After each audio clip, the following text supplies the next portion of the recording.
Okay, so, I think we've all had that feeling, that like gut instinct about something, and then it turns out we're right. Hmm. But I mean, how does that work in science, right? You sent me some really interesting stuff about intuition in science. Yeah, I mean, science is, it's all about logic and proof and data, right? But then you have these stories of scientists who make these incredible breakthroughs and they talk about like a flash of insight or a feeling they just couldn't shake.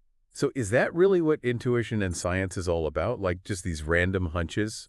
Or is there more to it? I mean, it's not just random. It's like I guess you could think of it as like a subconscious processing of tons of information and experience. Yeah, I see what you mean. So, like a scientist who's been working in their field for years and years, they've just absorbed so much knowledge that they start to see patterns and make connections that maybe someone who's newer to the field wouldn't pick up on. Exactly. It's like their brain is making these leaps based on all that accumulated knowledge, even if they can't consciously explain it at first.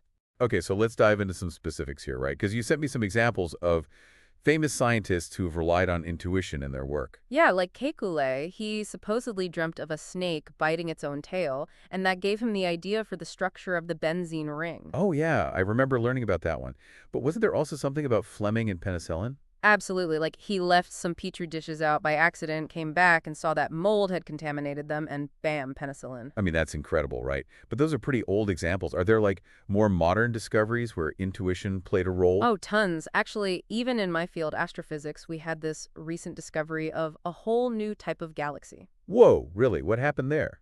These researchers were looking at data that seemed totally normal, but something just felt off to them, like a little niggle in the back of their minds. Interesting. And they followed that feeling. They dug deeper, ran more tests, and boom, they found this completely new type of galaxy nobody had ever seen before.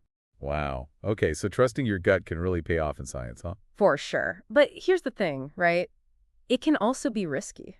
Oh, yeah, I was going to say, what about the times when intuition leads us down the wrong path? Like you were saying, science is about logic and proof. Right, you can't just go on gut feeling alone. There have been plenty of times when scientists have followed a hunch and it turned out to be a dead end. Yeah, makes it. So how do you balance that? Like, when do you trust your intuition and when do you pull back? It's all about being aware of the limitations of intuition, right? Like it's a great starting point, but you always have to test your hunches rigorously. That's where all the experiments and the peer review and all that come in. So it's really a collaboration between intuition and the scientific method. Yeah. Think of it like intuition might whisper an idea in your ear, but then the scientific method steps in and says, okay, let's put this to the test. Let's see if it holds up under scrutiny. That's actually a really cool way to think about it. It's not one versus the other. It's like they work together to push science forward. Absolutely. Well, this has been really fascinating. I mean, learning about how intuition plays a part in even like the most rigorous scientific fields, it's making me think, can you even train your intuition? Like, can you get better at recognizing those gut feelings and knowing when to trust them? That's a question scientists are still exploring. There's some evidence that mindfulness and really paying attention to your thoughts and feelings can help you become more aware of your intuition. Hmm. But, maybe that's something for all of us to think about, right? If we can train our intuition, how would that impact the future of scientific discovery? What breakthroughs might be waiting just beyond the reach of our conscious minds? Now, that is something to ponder. Mm-hmm. Well, on that note, I think we'll wrap up this deep dive for today. But wow, what a journey into the world of intuition and science. Thanks for having me. This is definitely something I'm going to be thinking about a lot more now. To all our listeners out there, thanks for joining us on this deep dive. And until next time, keep those minds curious and those intuitions sharp.